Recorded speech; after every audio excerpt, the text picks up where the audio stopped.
Hello.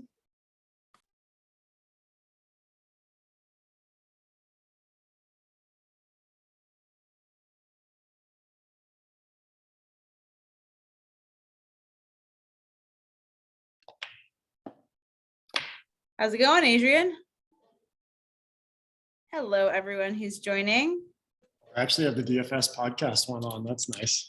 Ooh, I'm going to give you some hosting capabilities here so you can share your screen.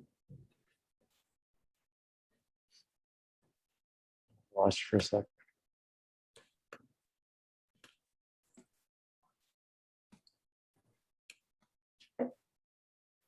All right. It's your world. We're just living in it now, Adrian. All good. How are you? Are you still in Detroit? Doing great. Yeah. We're in Novi right now. For those that are on the call, we are at the infamous Mecca, one of the locations of Mecca here in Michigan, with one of our sport advisory board members, Dave Lawrence, another sport advisory board member, Adrian Vilaca. Who's down there? Everyone? Just you? We have Victoria, who is head of social media, Andrew Baker, another one of our educators, and Jordan, director. Hello, Russell. Hi, Julian. Hi, Lori. Lori, I think it's a crazy time difference for you too, isn't it? If I'm correct in saying that. Yeah, it's awesome here. How's Toronto treating you? It's good. It's cold. Yeah. But I mean, we've been spoiled. So it is. Michigan must be cold too, though. No. It is. It is. We were not expecting to be in cold weather this long. So You thought you'd be in Arizona by now? Yeah. Yeah. Or Florida, I guess. Florida would be lovely. Oh, good.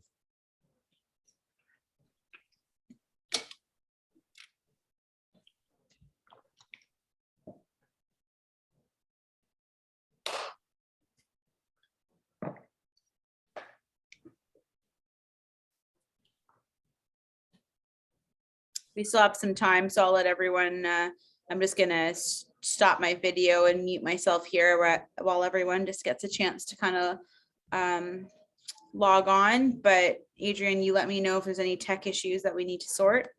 No, I think we're good. Awesome.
All right. Hello, everyone who's still logging on and getting themselves settled.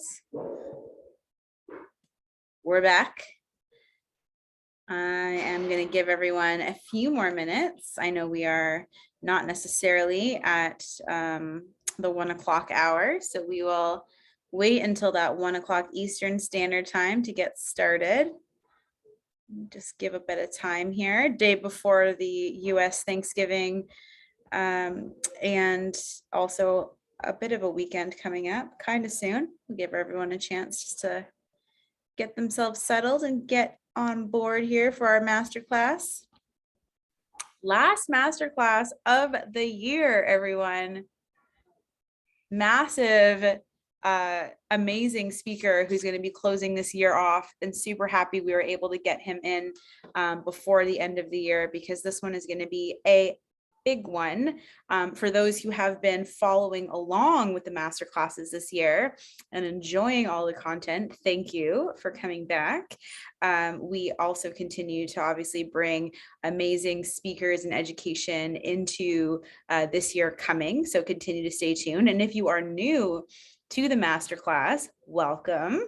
So you are in an amazing space and about to be a part of this Designs for Sport community that we've created here. So if you're unfamiliar with what we do here in the masterclass, each month we have a leader in the industry of sports, performance, or nutrition speak on a really relevant topic and speak directly to the coaching community. So one thing with Designs for Sport that's really important to us is to be really a beacon of knowledge to the coaches that we support, to our trainers, our coaches, our sports nutritionists and dietitians, and bring education that you can take to use with your clients, or use in the weight room, or use with your online or virtual business tomorrow.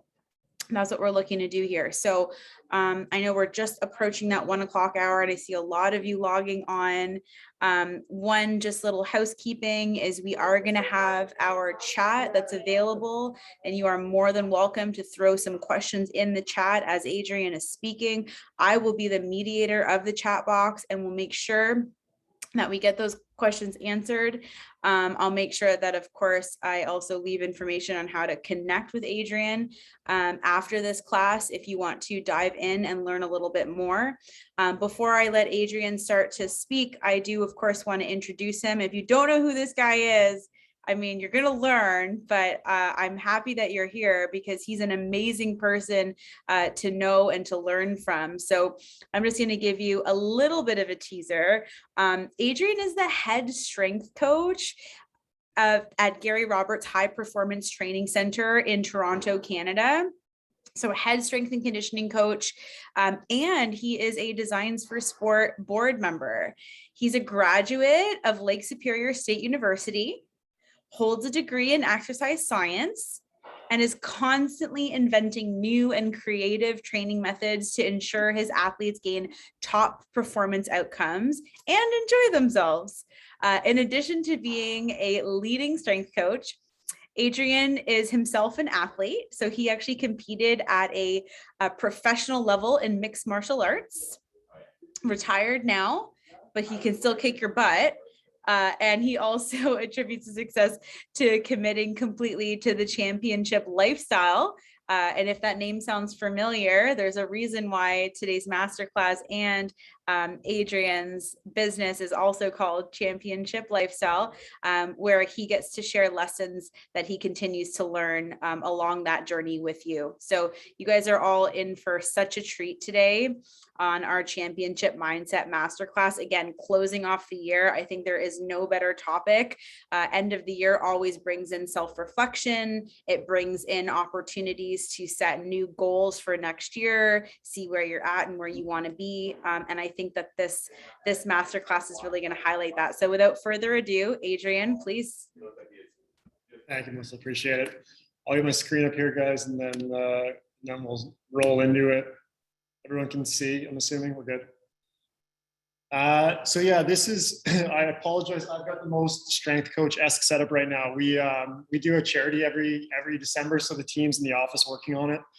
and I didn't want to be the one that, you know, happened to interfere. So I left them alone and then set up a bit of a setup here.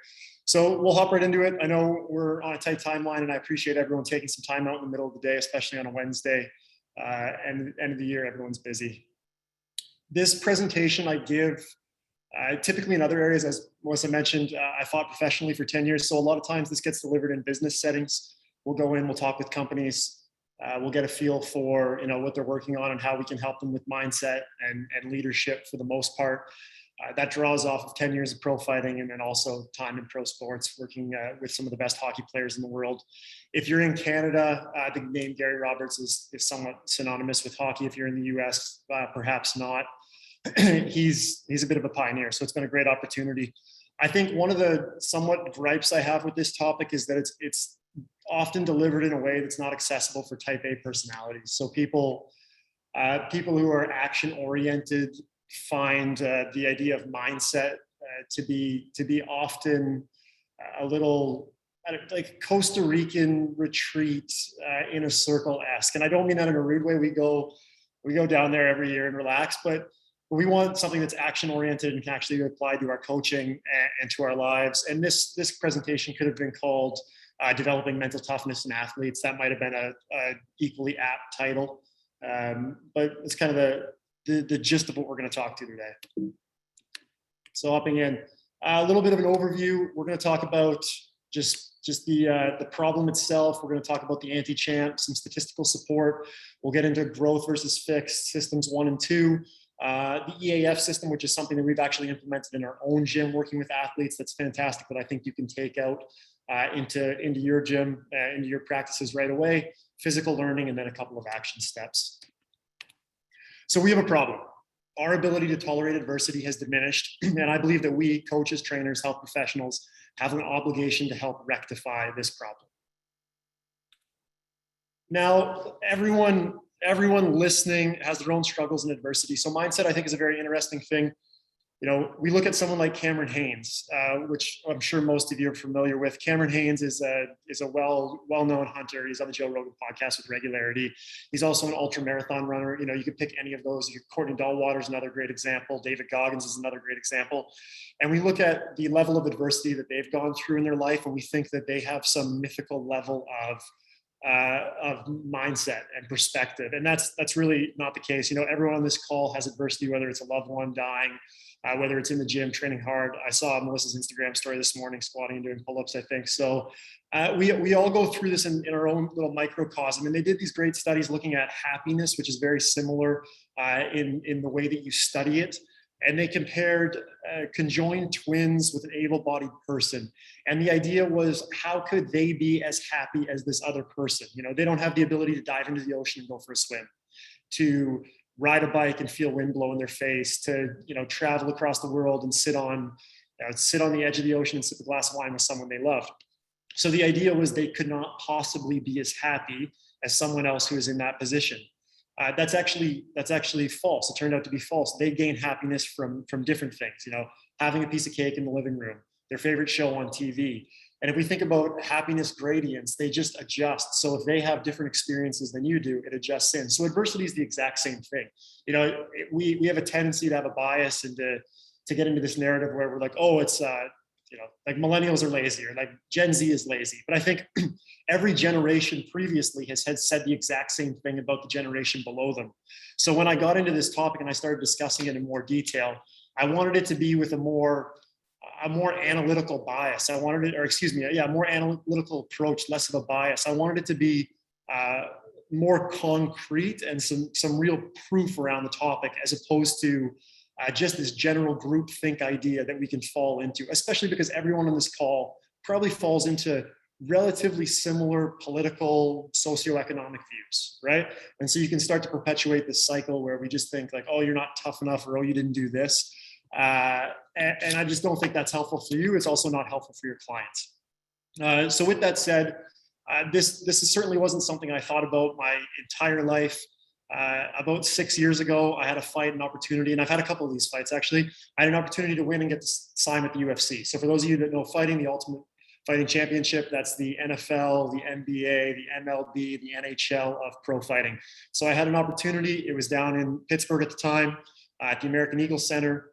There was probably 3,000, 3,500, 4,000 people there, something in that range, which isn't, it's not a lot of people, but it's also a lot of people. So you're going out and you're putting on a show in front of all these people. And I lost in the second round. I got choked out with like a minute to go. I had to drive home 6 hours. I'm bleeding down the back of my neck in the car. I just drove right across the border. And then in the weeks following that, I started to struggle with some metabolic issues. So my body weight dropped down to 148 pounds. I started to get shakes. My heart rate, my resting heart rate went up to about 125 to 130. So I went from being this killer, essentially, this person who could practice hand-to-hand combat at the highest level, about to sign in the UFC, to this person who couldn't walk up the stairs without getting out of breath and having to stop. And I remember being in a doctor's office to get my levels checked. And it turned out that I had some thyroid issues. There's a bit of a family history. But I walked up 2 flights of stairs and I was sweating so bad that I was embarrassed to go into the doctor. So I had to ask for a key so that I could lie down on the ground. And so I pulled my clothes off and I laid down on a disgusting bathroom floor to try and cool my body off before I would go in. And it was at that point that I realized that the way that I thought about life and the way that I thought about conflict and the way that I worked through my day to day just wasn't sufficient. I clearly had an issue that needed rectified. I needed something else. And so that's where the idea of developing a mindset came in and where the entire journey started. And obviously, as Melissa mentioned, the brand name Championship Lifestyle. Why did I pick that? Well, I picked that because in fighting, the championship rounds are the 2 extra rounds. So if a regular MMA fight is 15 minutes, a championship fight is 25 minutes. So you have 66% more time in the cage with another professional. And if you want to be a champion, obviously you need to tap into something very special, and you need to find a different level inside. And so I thought, well, can I take that idea? Can I do it to myself first, and then can I create a system that's replicable and that can be taught? And so I think the answer is yes, and that's why we're here. Kind of one caveat to this: this period, COVID, I think has been a bit of a world incubator. So all of these trends were moving. They're trends. Obviously, that's a redundant thing to say. They were trending in this direction, but because we've seen such a stress on the system, and the stress has been relatively uniform. Obviously that there's differences within countries, there's differences within states or provinces, but the core stressors have been uniform. It's created a really nice opportunity for us to watch people respond. And I don't think the response has been particularly great from a mindset perspective. So before we talk about what is a championship mindset, I think it's valuable to talk about what the opposite is. So what is the anti-champ? If you're a Harry Potter fan, you'll recognize the character that's on the screen right now, Draco Malfoy. I'm a huge Harry Potter fan, so I thought this was fitting. He also matches the anti-champ personally, even the way that J.K. Rowling went about writing this character, and she's talked about it in interviews. There was no redeeming qualities about Draco. There's not a good heart underneath. It's not like him and Harry eventually become friends. They don't like each other forever because he embodies these characteristics forever. And, there's bad people in the world. That's a fact. As much as we'd like that not to be the case, there certainly is. And there's people that embody these characteristics. And so, Draco, I think, is the archetypical anti-champ or anti-hero. So then what traits are we actively looking to avoid? What are those characteristics? And I pulled 4 of them to begin with. I think these are kind of the big 4, so to speak. And then on top of that, we have some others that kind of link up and go from there. So the first one, narcissism, that's an excessive interest or admiration in oneself. Excuse me, before I keep going, everyone has these characteristics in certain quantities, and in a lot of cases, it's probably valuable, especially if you think about pro athletics, high stress situations. You need to have a little bit of this, but we're talking about situations where it's kind of run wild, run rampant. So narcissism, then entitlement, the belief that you are inherently deserving of special treatment. Then we get pessimism, the tendency to see the worst things or lack confidence in the future. And then the last is the lack of self-control. So an inability to regulate thought, action, and behavior in the face of temptation. And then out of those 4, we end up with kind of 2 larger overarching mental states. So the first one being anxiety, a sense of doom with a series of associated physical factors. These could be, it could be restlessness, increased heart rate, hyperventilation, sweating, weakness and fatigue, and inability to focus. We could have gastrointestinal issues. I know if there's any naturopaths or nutritionists on the call, that's a pretty common one. Really loose stools, constantly going to the bathroom, that sort of thing. And it can develop on a lower level. I mean, everyone feels anxious at times, but there's a difference between feeling anxious and then having or living in a state of anxiety itself. And then the second component is depression. So feelings of sadness and or a loss of interest in activities you enjoy, often associated with other physical factors. So here we're looking at complete lack of energy, significant appetite changes, sleep disturbances, difficulty thinking, a lack of individual self-worth. And so I think these two are the larger umbrella terms, and then there's some other smaller ones that proliferate out. I always thought anxiety was an interesting one, so I would see it in pro fighting all the time. We call them practice room killers. Excuse me. I just sip my DFS aminos. So we called them practice room killers. Just gonna ask. Yeah, they were. Yeah. And so there's one. I won't say his name because there is a chance that he might hear this. But we had one gentleman who used to beat the wheels off of every single person in the gym. And when I say beat the wheels, I mean like significantly better than the rest of us in training. And it was impressive to watch. And then the moment he signed a fight, every week from the time he signed a fight until he got in the cage, he got progressively worse. And we would pay him back 5, 6, 10-fold for everything he had done to us previously. And this is a professional fighter who would still win. Sometimes he would go up there. He was very talented, but the idea of having a target would create this huge sense of anxiety inside of him, and he would be unable to perform. I just thought it was really interesting that it doesn't matter what level you're at. This guy's a pro. He's got 25 pro MMA fights, and he completely disintegrates once he's put in this situation. So, at the beginning of this, I talked about how when I explored the topic, I didn't want to just pull biases and make generalizations and statements. So I started to look into statistics surrounding things like narcissism, anxiety, depression, self-control. So there's been an increase in narcissism since the 1970s. This was interesting. It's somewhat debated because as a researcher, I'm relying on someone's memory to indicate how narcissistic they believed they were in their college years.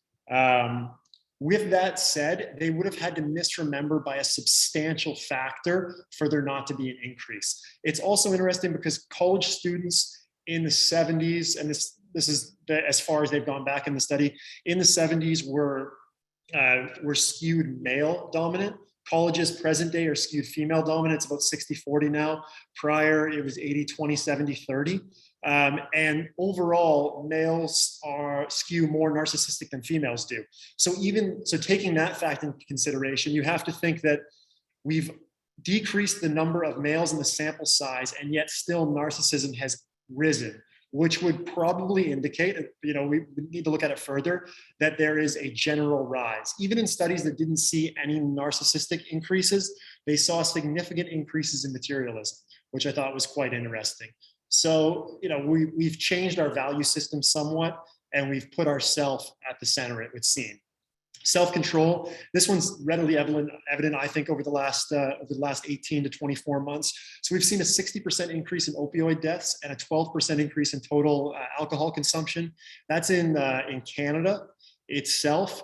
So the overdose, the 60% increase in opioid deaths, I think there's a 58% increase in hospitalizations, but there's actually a higher level of deaths itself, and we have an additional 12% of people turning to alcohol. So, we've taken away whatever our other coping mechanisms would be, and we've substituted things that I think we can all agree, or everyone can agree, are certainly detrimental to our health, but have the ability to change brain chemistry and move us away from the feelings of lack of self-worth or anxiety or depression.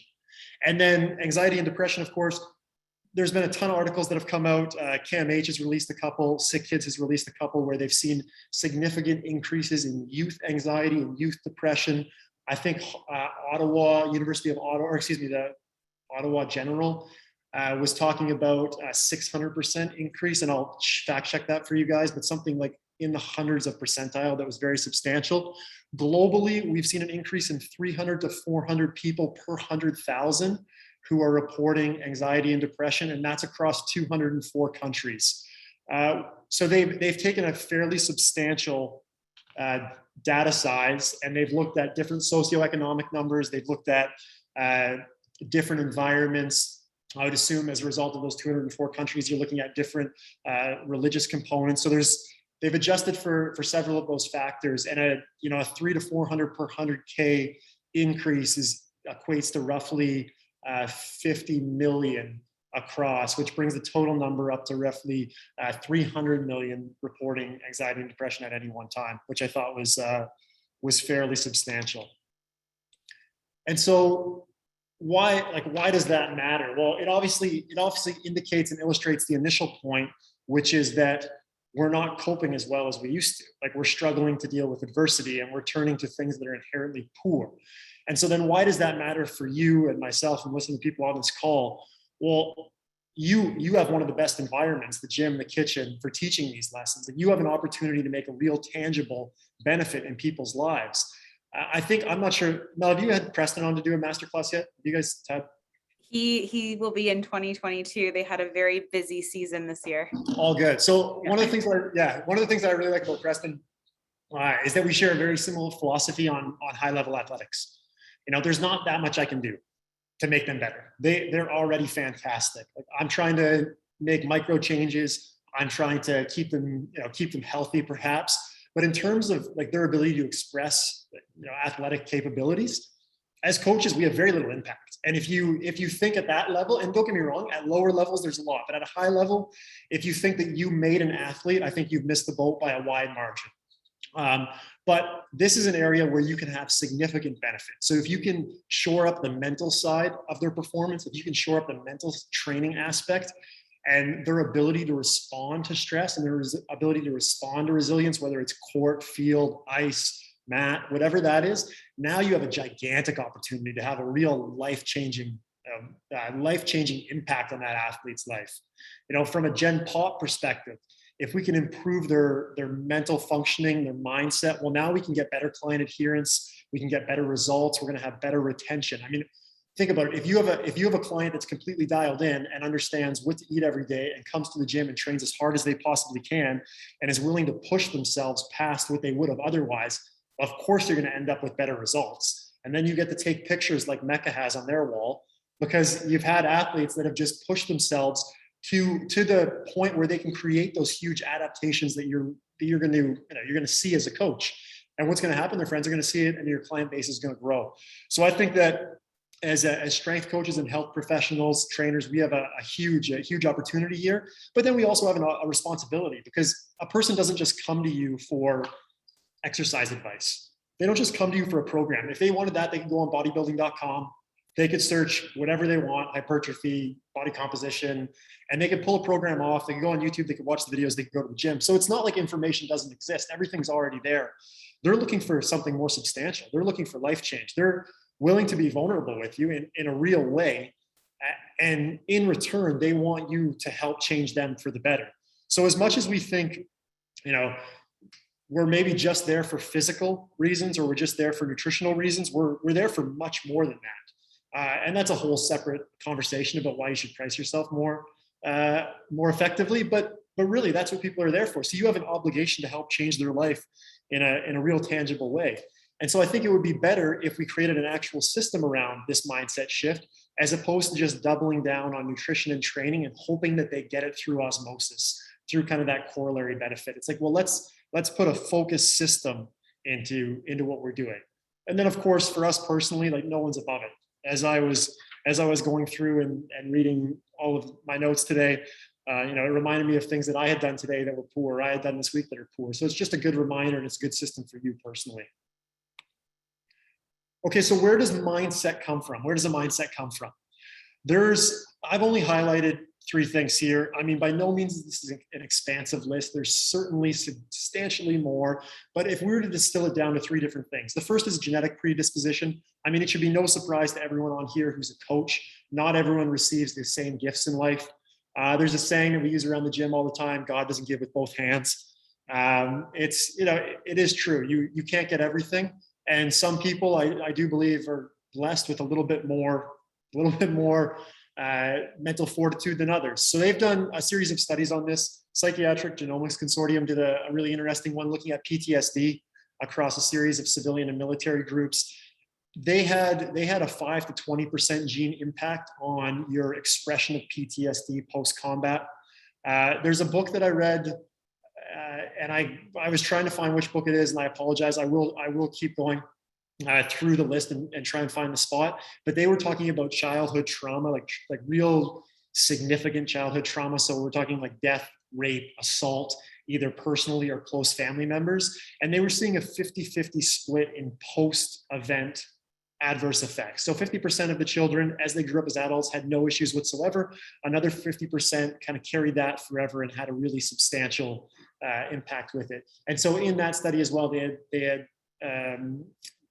had identified an aspect of gene components that helped you work through that trauma, whatever it was. So I'll circle back around. I do know it was 50-50 split. I just can't find the book specifically. After that, we have nutritional inputs, nutrient-dense food, maybe the cheat code for life. I mean, we work with a lot of Gen Pop clients as well. If you have no drinks on school nights, you're probably going to be in a better spot.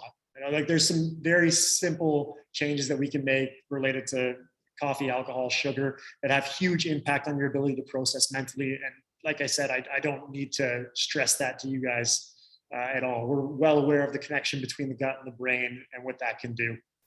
And then the last component is an operating system. So this is the how we think of mindset, and it has significantly more impact than any genetic factor itself. There was a study from the Nature Human Behavior, and they had it was actually quite cool. So genomics is starting to gain in popularity, obviously, over the past few years. So they brought people in, they administered a gene test on them, and then they put them on a treadmill. And every minute, on the minute, they increased either the speed or the incline of the treadmill. They did it as long as possible. Every minute there was an increase. Every minute there was an increase. And they had people stay on the treadmill as long as they possibly could until they got off. They marked the point, the minute, the second that they got off. 2 weeks later, they gave them all their gene results. Now, they split it in half. They weren't the actual results. They said that 50% of the people had a gene that would help them increase their exercise capacity. It would help increase their aerobic system. 50%, they said, you don't have this gene. So they put them back on the treadmill, and we can obviously assume where this conversation is going. People who had been told that they had a gene that wasn't beneficial for aerobic capacity got off the treadmill prior to the time at which they got off 2 weeks ago. Nothing had changed over the 2 weeks, but because they had been told that they weren't good at it, and they now believe that they weren't, and they hopped off. People on the flip side were able to push themselves a little bit more because they now believe that they weren't good at it. And they've done these studies with children as well, looking at what you tell a kid from a mathematics perspective. You're in the advanced class. Even if the child isn't actually in that situation, being in that class itself creates a bit of a self-fulfilling cycle. And they work through school at a higher rate just because they believe that to be so. So out of our mental operating systems, if you listen to, this is in the bottom mental models, Farnham Street. I don't know if anyone listens to the podcast or reads Farnham Street, but they've got a great library of mental models talking about the different ways that you can think and move through life. It's been popularized of late. Warren Buffett, Charlie Munger talk about it a lot. Tim Ferriss is big on them, and so it's kind of just made its way out into the S&C field. So things like first principles, Occam's razor. So first principle is distilling down how you think about a problem. Elon Musk made this one really popular a few years ago when he talked about batteries. Well, why are batteries so expensive? Because if you get down to their component parts, like copper is not actually that expensive. Nickel's not actually that expensive. So why is the battery so expensive? Occam's razor is another one. That means that the answer is simpler than you believe. It's likely less complex. And there's a slew of other ones. We have them within strength and conditioning. The idea of upstream medicine, for example. I don't want to, I have an issue in the way, like my brain fog. Well, maybe it's not your brain. It might actually be your gut. So we kind of follow it upstream to solve the problem.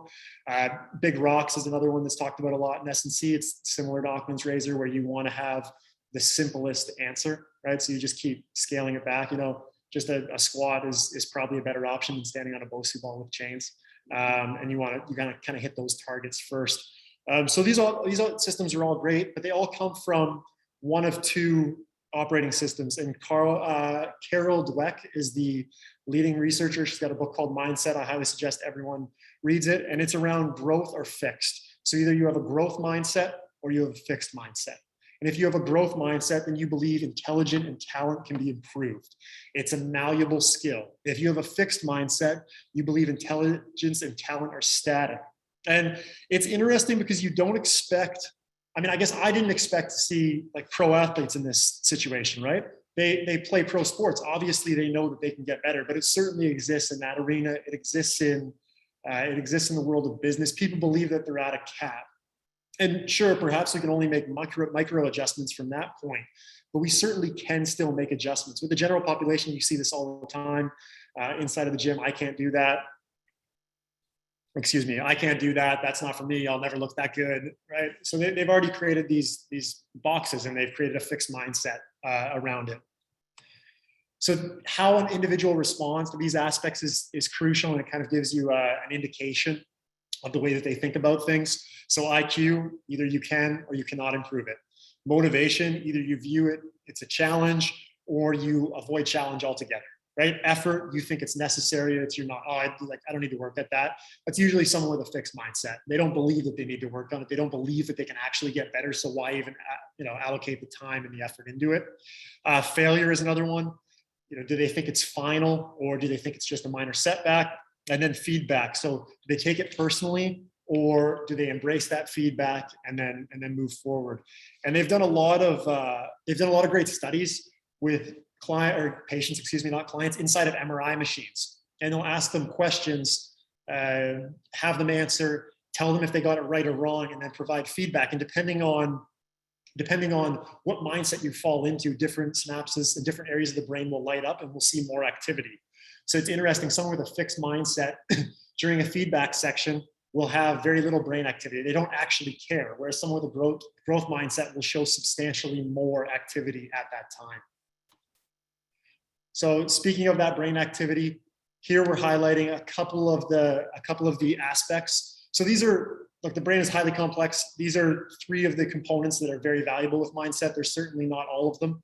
So your ACC, so this is responsible for conflict monitoring, error processing, and learning. Then you have your dorsolateral prefrontal cortex, DLPFC. This is kind of the executive master house. It helps deliver executive tasks, working memory, decision-making, inhibition. And then the last component, error positivity component. This is what I was talking about on the last slide with the way you respond to mistakes and subsequent corrections. So they measure brain waves, and they look at what sort of activity is available during those moments. And that kind of helps illustrate or helps match up with their subjective test that they did prior on mindset, growth versus fixed. So why does brain activity matter is a really good question. And we obviously we assume that it matters because we work in this field, but why would it matter for other people?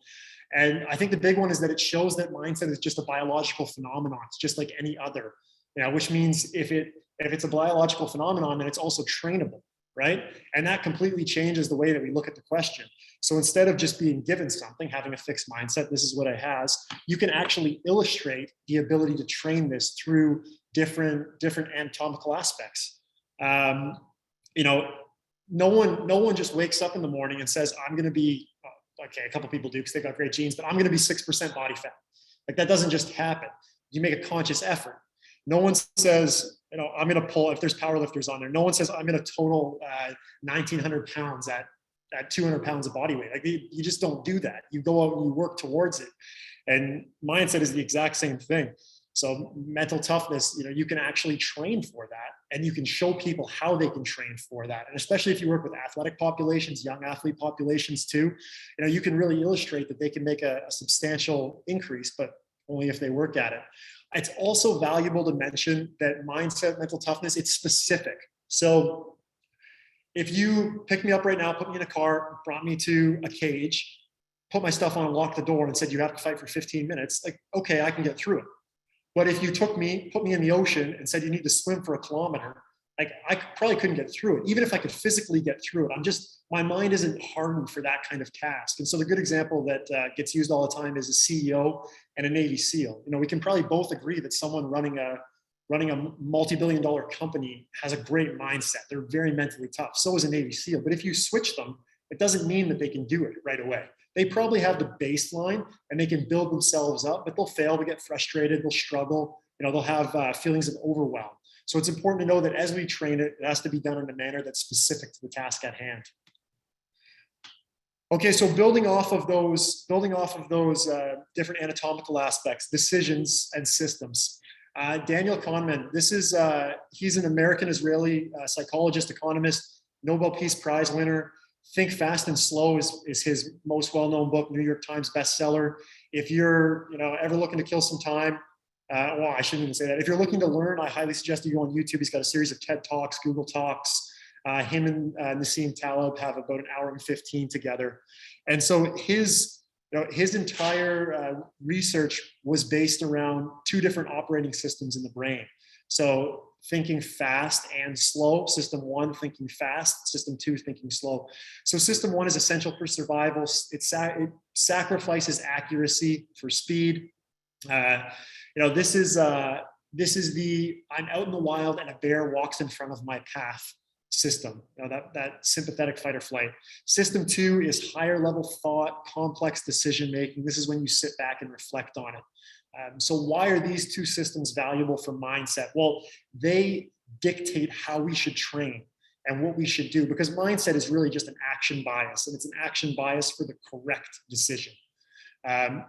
So if we think about system one, it's based on a benefit to risk ratio. So subconsciously, your brain decides what is the biggest reward I can get out of this action, and that causes a dopamine response. So dopamine is somewhat misunderstood in that it is the predicted reward response. Dopamine comes as a result of what you think is going to happen. So we can use this in a food example, readily evident.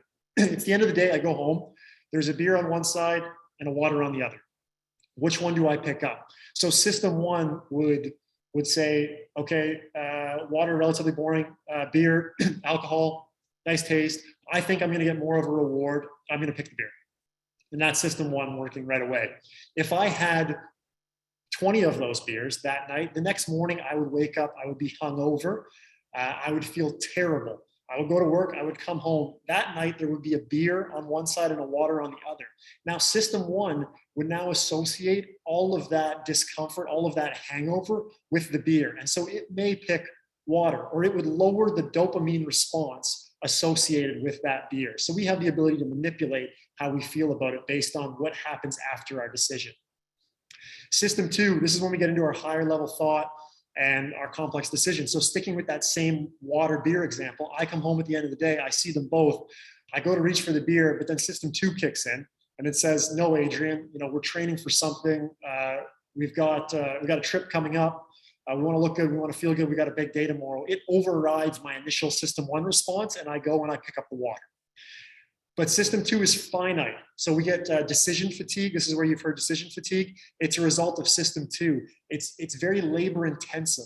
There's also a nutritional component that goes with it, blood glucose levels. So as blood glucose levels fall, your ability to make intelligent cognitive decisions also deteriorates, and you get fatigue. So the Steve Jobs, the turtleneck every single day. The theory is that was his way of circumventing his system two response and avoiding having to make that decision every single day. If that was the case, or if he was just somewhat lazy the first day, I don't know.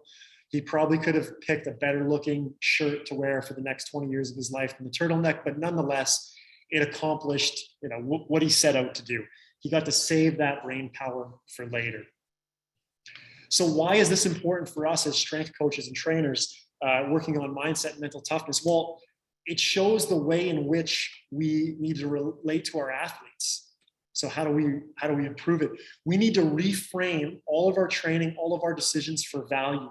So there always needs to be a why associated with each action and understanding of that value. You should never tell someone, go do this because I said. It's a ridiculous thing to say. It shows like they have no incentive to go and do it now because you didn't tell them why. There's no long-term goal. So each action has a purpose, and as we complete each action, we reward the process, not the result. So, it sounds now like I'm kind of saying everyone should get trophies again, which is kind of one of the problems at the beginning, but it's really not the case. What I'm saying is that effort and process matter more. And that's seen with children, just like we talked about in the previous example with mathematics. You want to reward the effort, you want to reward the process. That doesn't matter how old the athlete is or what their status, Gen Pop or an Olympian. And then we want to embrace failure as a learning opportunity, not a negative. So these things sound inherently obvious to us sitting here, but why would we do those things? Well, System 1 must learn to anticipate that reward of accomplishment. So if every time you ask one of your clients to run through a wall for you, you reinforce how great they did, how valuable they did, System 1 will start to get used to that kind of response. It'll start to realize, oh, that's a good thing to do. So now it'll start picking those actions, or it'll apply more effort just naturally. Also, if you put that action, run through the wall for me, as part of a larger goal, achieving your personal goals, even if there is hesitancy, even if they want to slow down, take the foot off the gas, System 2 will automatically override it for them. It'll come in and say, no, like, we have to go. It's go time. This is part of our larger goal. Let's get into it. And so as you continue to put value on each exercise and you give them a why for everything that they do, their body just naturally gravitates towards that kind of training, that emphasis, that effort. No different than nutrition. When we pick high quality, nutrient dense choices, people ask, I'm sure your friends ask you, they're like, oh, you actually like eating that? You're like, well, yeah, I do. You don't have to think about it anymore. Of course you like eating it now, because you know what it does for you. And you've changed System 1 and System 2 to the point where it's become almost automatic and it doesn't take that effort that it did originally. So when we were thinking about these concepts, we wanted to create a little bit of a smoother framework than System 1 and System 2. It's a bit wordy. It's tough to say in the gym. So we came up with effort, attitude, focus, EAF Framework. And I think they really encompass everything that we were just talking about in our growth mindset and in our two-system approach. As far as I can tell, these are the only 3 things in life that are completely controllable.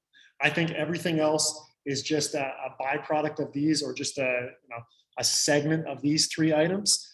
And everything else outside of that is uncontrollable. Life happens to you, sports happen to you, but how you apply yourself, what attitude you take, and what you focus on, can help you steer back onto that path. So just to kind of link them up with our previous point, effort, that's like fairly obvious. We're going to reward the effort, just like we talked about.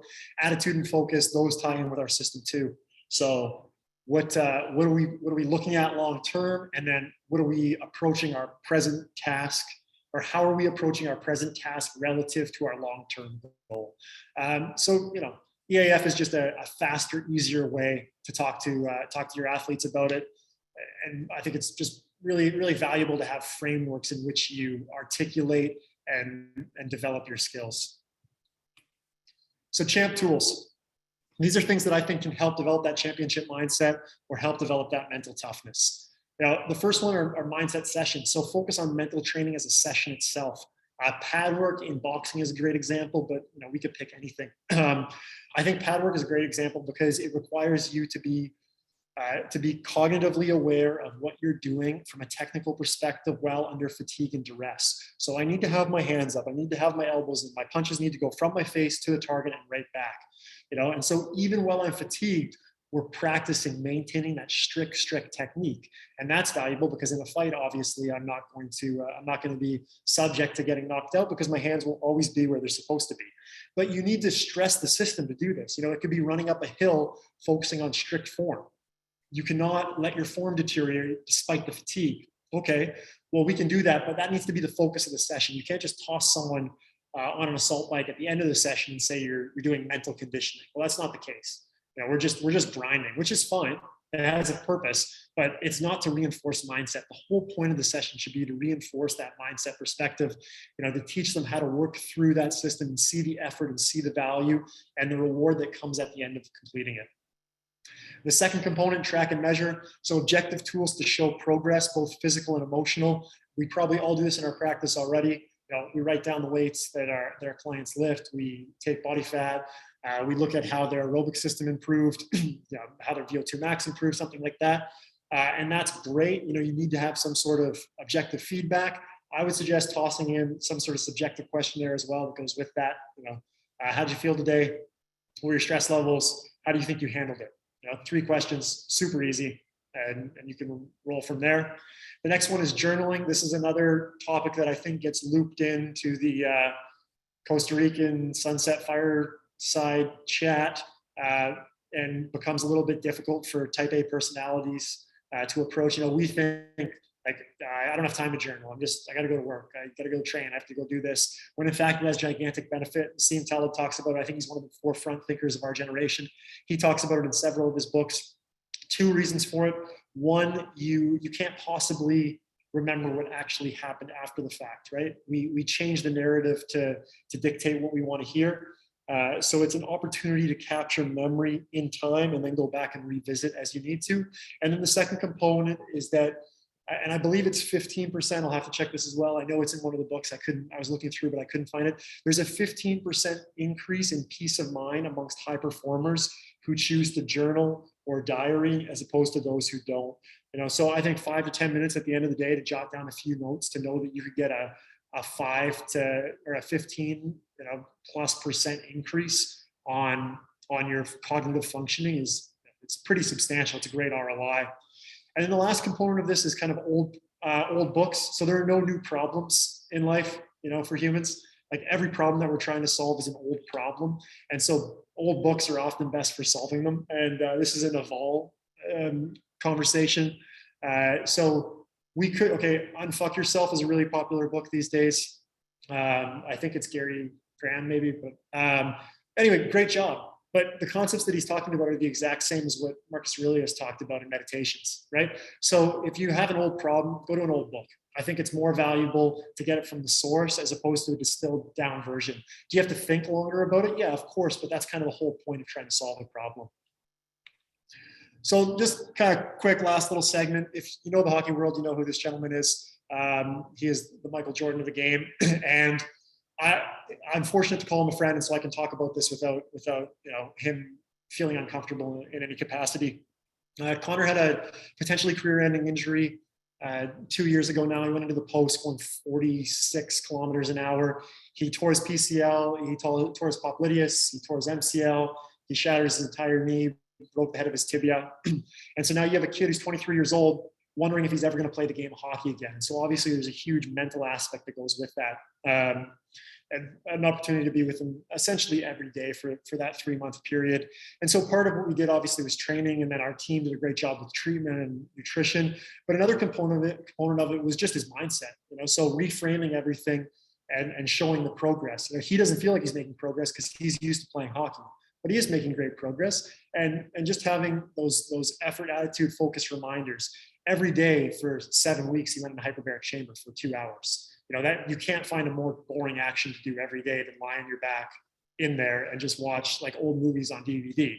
And so there'd be points of it where we would talk and he'd say, I don't know if it's really worth it. And it's like, well, is it worth 1%? Because if it's worth 1%, then it's worth it for you to be the player that you want to be again, right?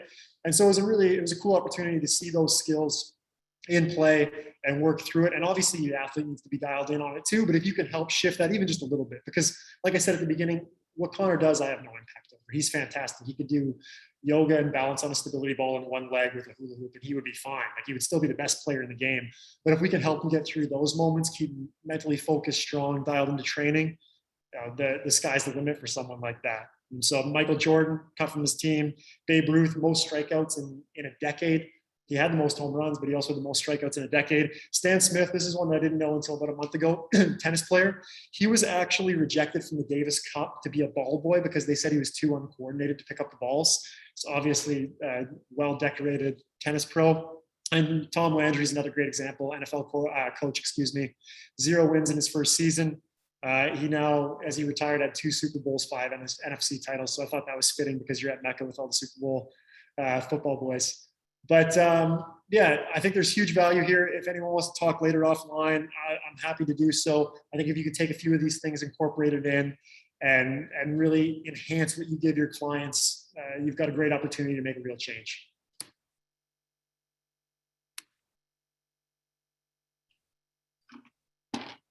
I'm going to unmute myself here. Thank you so much, Adrian. I'll give you an opportunity to get the rest of those gains from your amino complex. I think I'm on 4 scoops. Don't worry. I think 4 scoops today. Well, that's necessary. Yeah, thank you for that. That was absolutely massive. I'm so happy that we had this topic at the end of the year. I think personally, you really reaffirmed my love of writing. I don't know if, you know, I love asking coaches, like, what's the one thing you're going to take away? Of course, there was so much that you could take away from your talk. So many amazing books as resources, concepts to ponder on. But I love your actions. And I think for me, it's definitely getting back to writing. Awesome. Well, thank you. I want to open it up to everyone else, though, to get an opportunity to speak, because it is not about me. It's about all the amazing coaches that are on this call. If you want to go ahead and unmute, or perhaps throw a message or a comment or a question in that chat box, we have 10 minutes and we're here. So let's open the floor up to any of the questions that might have come up throughout the presentation.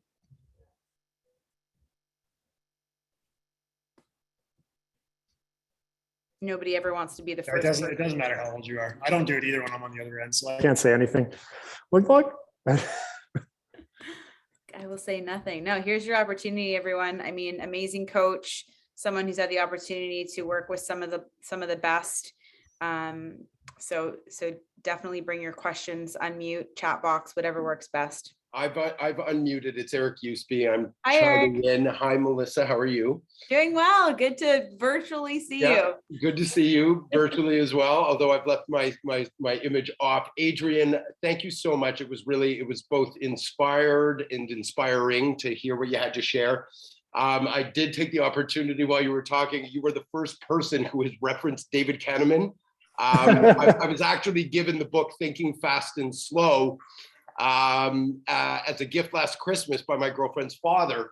Amazing. And it's funny. It's one of those, I am an old book for inspiration reader. This is something that is a little newer, and having won the Nobel Prize in economics, it is a fascinating read. So while I think about 1,000 questions, Adrian, brewing for you, my interruption at the moment though was just to say thank you, and just to point out for anyone that Thinking Fast and Slow in particular is it really does give a fabulously different take on how we do look at things and how we process information.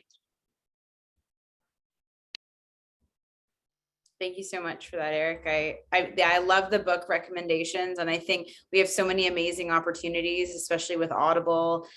Even, you know, Adrian, you had mentioned there's a lot of great content on YouTube, or, you know, digestible video type information if you're not so much a book reader. And I really appreciate a lot of those resources. I have a ton of questions that have come in. I'm getting texted questions. I've got questions everywhere. I want to make sure we get to these. Let's open it up here in the chat. The first thing that I saw here is, what's the best way to avoid being that anti-hero? Oh, we're muted. Sorry, Adrian. Or perhaps not muted, maybe not. There we go. Am I there? Got me? Yes, you are here. Extreme honesty with yourself, like in your quiet moments. Like, ask your friends too, I think is a component about it. Like, look at, like, yeah, but really, like, be honest, and don't be afraid to apologize. Like, I apologize all the time. Because you're Canadian. Well, no, because I'm a dick. Like, I like, and not in a bad way necessarily. It's just like, it's how I'm hardwired. Like, I have a narcissistic tendency. But I think just being honest and being willing to apologize goes a long way. You get in the habit, and now all of a sudden you're doing it for good reasons. Question from Heather: how would you address mindset for athletic teens? That's actually a great question, Heather. We work with a lot of teens. I think about this a lot, and it's certainly not easy because they're all you know, creating their own personal identity. One of the things that we've had success in is making it more about the group. You know, like not letting your teammates down, trying to incorporate, you know, different challenges, that sort of thing, where they're held accountable to their teammates inside of the training session. So that's been valuable for us. It's definitely not easy. I think with younger athletes, it's so important to go effort and process. You know, they're going to lose. Obviously, that's fine. Like, you're supposed to lose, but, you know, reward them for their effort. You know, send them a message on days that they worked really hard. Like, let them know that you care in that capacity. That seems to be the best. And just know, like, they're not going to give back to you what an adult would, and that's okay. You know, you just kind of like beat them over the head with it repetitively, I guess, or kind of like softly beat them over the head with it has been beneficial for us. So team-based challenges where they're accountable, and then, you know, really doubling down on telling them how good of a job they did, how hard they worked, how much you appreciate them doing that. I'm going to address the text question, and then we'll add in the rest of the questions that have come in through the so many modes to communicate here. We had some Instagram questions. We've got text questions. A text question I have here is, how do you tee up the mindset piece with your athletes and your clients? How do you let them know up front that it's a part of their program, or are you kind of stealth about it? A little bit of both. I also think that walking the talk is hugely important, right? So I'll try to suffer with our athletes. You know, I can't do it every day. That's unrealistic. I probably can't even do it every week, but I'll try and suffer with them like once over the month, you know, and like get in there and try and illustrate it in that manner, you know, lead through example. And it, like, look, they're better athletes than I am, a bunch of them. It's not like I'm not winning, and that's not the point of it. The point is that you go through it together and then kind of use those moments to talk about it. That's been the most beneficial for me. You can talk about it at your intake as well. I think that's valuable. You know, hey, we're going to check in on how you're doing every day. Like, you know, we care about your mind just as much as your body. And if you don't get them both in line, then we're not going to have success. But if you can find an opportunity to struggle with them on like a conditioning day or something of that nature, you know, and you can reinforce, you know, like, stay clean with your technique, even though you're tired, like, focus on these aspects. I think that's hugely valuable. Amazing. Question from Nadia. What is the best way to address an athlete's weakness when you're training them? Straight up, very honestly with them, but with a solution as well, right? That would be my suggestion. And it's not a negative thing. There's 100 athletes that have the same weakness, so to speak. So, but I think being like very upfront and honest with them is the correct approach. They appreciate that, you know. The good ones do anyway, because they have so many people in their life that might tell them something otherwise. Be honest, but provide a solution to go along with it. And another one from the chat here from Benny, who is a hockey player. How would you help athletes gain confidence in their ability when you see they might be lacking it? Again, like, slowly, I would say. Like, you can't, you know, the people that we love most in life, right? We don't ever want them to get hurt because we love them most, but if they don't get hurt, then they'll never grow, and then they won't be the person that we actually love anymore, right? So it's a very funny emotion. You can't, like, it doesn't just happen in one day, is my point to all that. So just slowly, you know, like, reiterate, like, you see them working hard at it. You see them getting a little bit better. And I'm assuming that they are getting a little better, right? Because they're working on it. So just kind of reaffirm that effort, make sure that they know that you're watching, and that you see the work that they're putting in, and that it is going to pay off down the road.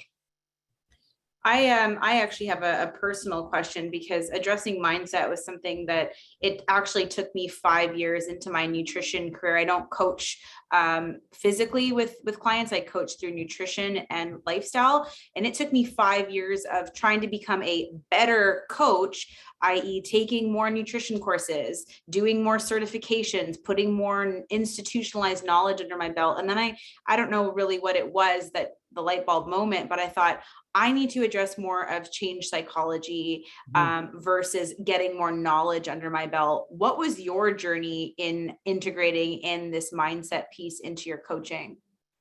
When I saw, like, when all of a sudden I had an operating system, right? So I couldn't fight anymore. And I went from being like a very strong physical person to exceptionally feeble at the time, which for me was a huge loss of identity. So as soon as I realized that just having an operating system to work through it, and other people find this in different ways, right? Like, some people find this through religion, you know, the idea that you know, that you have like a higher power to work to. So it's just about an operating system, but that was it. When I had one for myself, all of a sudden I knew it worked. So it's fine. Like, Right. yeah, Great. good question. We've got a couple minutes left. If anyone has any other questions that have sort of come up from these conversations or anything you'd like to add. Yeah, I'll ask a quick question. Great talk today, Adrian. I had the pleasure of What's up, Zach? Good to see you again. Yeah, man, I had the pleasure of training with you at Gary Roberts years ago. Definitely very knowledgeable. Love the mindset piece today. I always say, what is mindset? Mindset is set mind.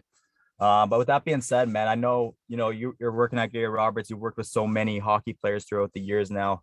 My question for you is like, what's the biggest challenge you faced when working with these guys, and what was your solution behind that? It's buy-in, undoubtedly. You know, we're very fortunate. We work with some very high level players, but on the flip side, when you deal with players who are paid millions of dollars, buy-in becomes an issue or a hurdle to overcome. And that's just slowly. Like, don't try and make something happen overnight. Don't ever change yourself to be liked by them. I mean, ultimately, you know, you have a personality, and the athletes that you attract and the clients that you attract should match well with you. And it seems tough at the beginning because you want a high profile athlete, or you want to take on all the clients that you can, but don't change yourself and don't try and force it. Let it come slow. Thanks, man. I appreciate that. No worries. Hey everyone, it's Eric Usby one last time. Now I have formulated my question, and it's actually two quick things actually, Adrian. So first of all, someone did just post a question in the chat about training technologies for mental training, like different things like that. Just to share my experience with it as someone who found meditation and an inward practice on the heels of addiction. There's a product made by a company called Muse that, for those who are new to meditation in particular, can be a really powerful tool in helping, without it being so much a guided meditation, but just using signals and sounds. I found that to be really helpful. So Brian, if that helps you at all. But Adrian, specifically, my question is this. I have, for the last number of months, I've had the likes of Heather and Zach, who are both on this call, staying on my ass about it. My intention and plan with my training business going forward is really to focus in the world of addiction. I know that for myself, that fitness, my physical body is what drives my mental body and my mental and emotional states and wellness. I've found that there's the component of intention setting and mindset are so deeply and inextricably tied to people in early addiction recovery in particular.